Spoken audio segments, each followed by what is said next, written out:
Sabrina Stierwalt. I am a staff scientist at the National Radio Astronomy Observatory and in the University of Virginia in Charlottesville. So I want to talk to you today about what happens when you smash two low-mass galaxies together. So major mergers, but between minor galaxies. So we've seen this plot a couple times already. We know that mergers provide an important mode of galaxy evolution. What I mean by that is we can describe a variety of morphologies of galaxies that we observe all under one merger picture scenario, where you start with two gas-rich disk galaxies, they interact and merge, you get a funneling of all that gas and dust into the center of mass of the system, and then that in turn can inspire intense starbursts. You can get the triggering of an AGN, and then potentially, as Dan McIntosh talked about earlier today, you can burn through all that fuel and possibly end up with a red, dead quiescent system. But everything I've just described for you is what we know about massive galaxy interactions and mergers, when in fact, at any given redshift, in a given volume, most of the mergers in the universe are happening between low-mass galaxies. We know this from theory, so the plot on the left is showing you Millennium and Millennium 2 simulations, where as you go up in the merger rate, you go to, as the merger rate gets higher, you go to bluer and bluer lines, which are looking at lower and lower mass halos. We also see evidence of this at higher redshifts from observations. It's hard to observe dwarf galaxies at high redshift, but if we assume that we can link starbursts with merger activity, then if we look at galaxies that have high specific star formation rates, we see they're dominated by this low mass end.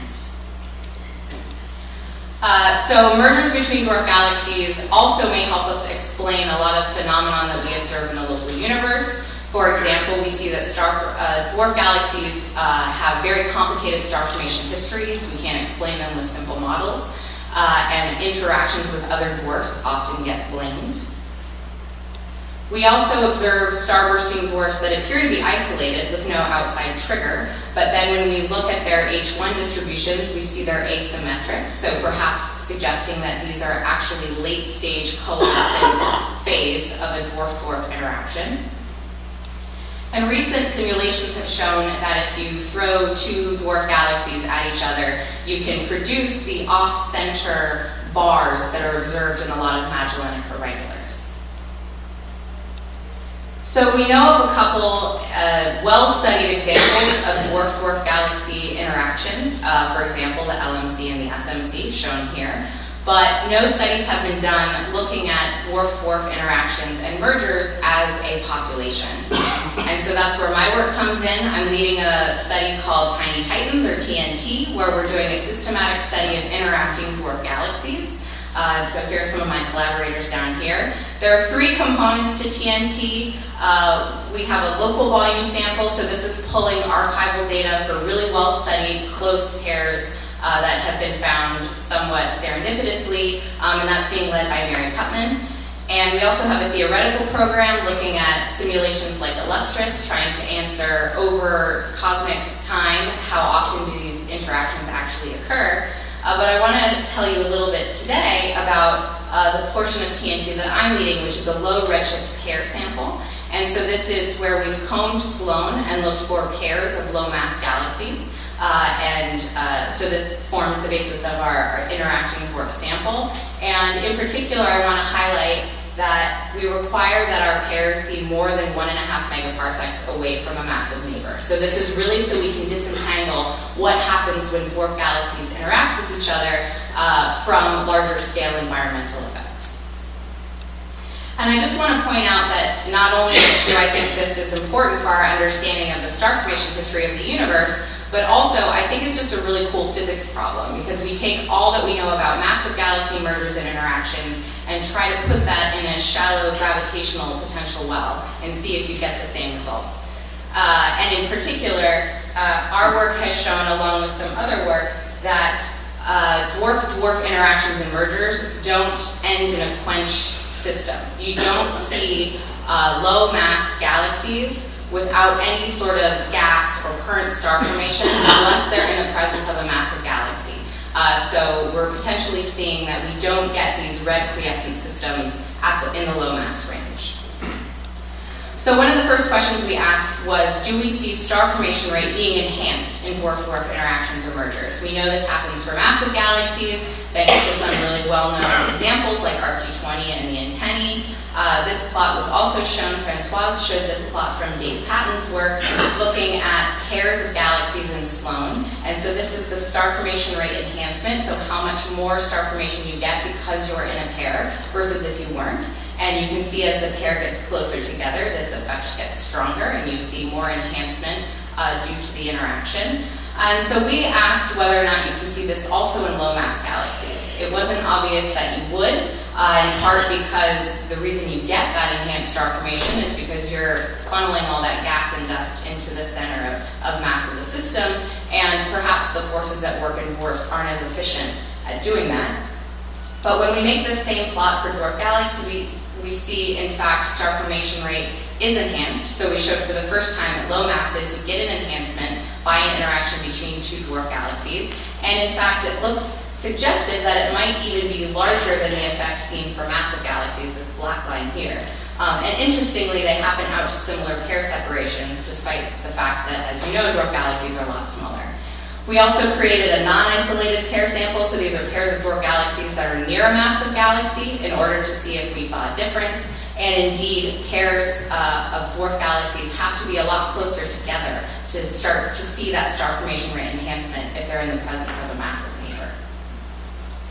And so then I just want to point out work that we're just about to submit. We're looking across the mass range, so this is just stellar mass going from 11 down to about 7. And you can see that as you're looking at this star formation rate enhancement, so how much more star formation rate you're getting because you're in a pair, we see a significant increase at the lower mass end. So this is telling us that interactions between dwarf galaxies are a significant contributor to star formation in the universe. So what's next for Tiny Titans? Well, this is an IFU conference. So I have to say that we have a program scheduled for this semester with Muse to look at some of our pairs. We want to look at whether or not we see metallicity gradients in low mass mergers, following the work that is seen for massive galaxy mergers that we saw thanks to Lisa Cooley, Jeff Rich, and others. So we're trying to look at this in the low mass end. Also, I'm really interested in the question of whether groups of only dwarfs exist. So when you're looking for pairs of dwarf galaxies, sometimes you find they're actually not just a pair, they're hanging out in a group.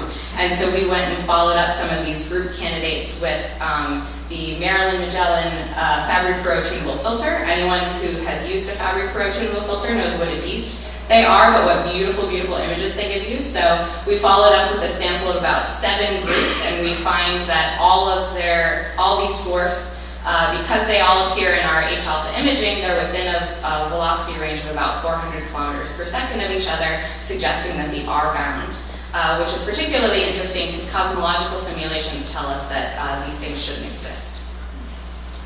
And then finally, I'm really interested in answering the question of whether or not you can trigger the growth of an AGN with a low mass galaxy merger, because we know, thanks to Sarah Ellison's work and others, that you can trigger the growth of an AGN in massive galaxy interactions, so why not low mass mergers? And so we're teaming up with Sarah to look at some of our AGN selected for their red WISE colors, and so we have approved X-ray observations to do this. And then finally, since my time is up, I just want to leave you with the fact that we're doing a study of dwarf-dwarf galaxy interactions, looking at them as a population, and we're just getting started. There's a lot more to come, and so those of you who like comic books know that Tiny Titans are baby superheroes. So look out for more from Tiny Titans. Thank you.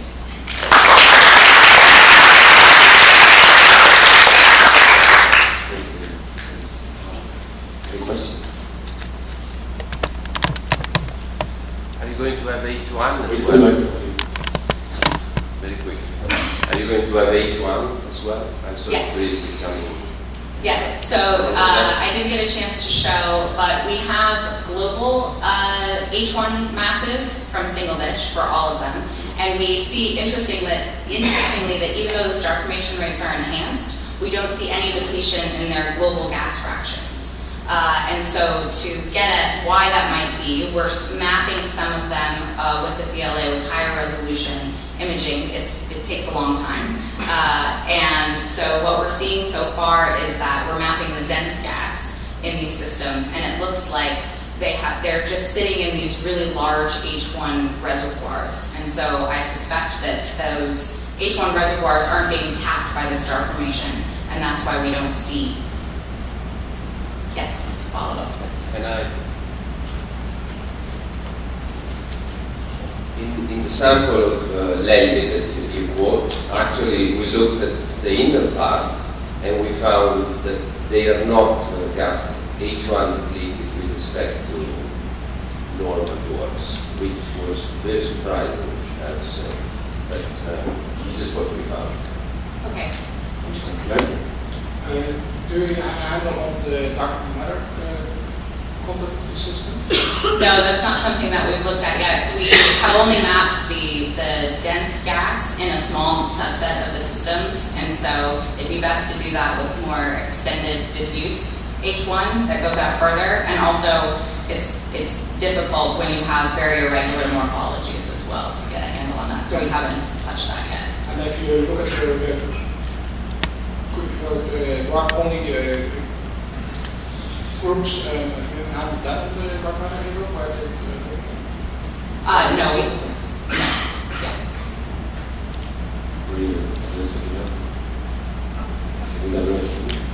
I know, we want to ask questions to ask the next speaker. Yeah, so I'll have you think about, have you thought about proposing for radio continuum data high resolution to search for these AGN, like if you see a compact thing somewhere getting like high brightness temperatures? Yes. So I didn't get a chance to say, but we have in the queue trying to look at these AGN from different wavelengths. So we're in the queue for X-ray, looking for hard X-ray sources, and also trying to look at the spectral index of these things, because radio continuum observations are a lot cheaper time-wise than X-ray. Yeah. Okay, we need to close our questions. We need to go on. Thank you very much, Sabrina.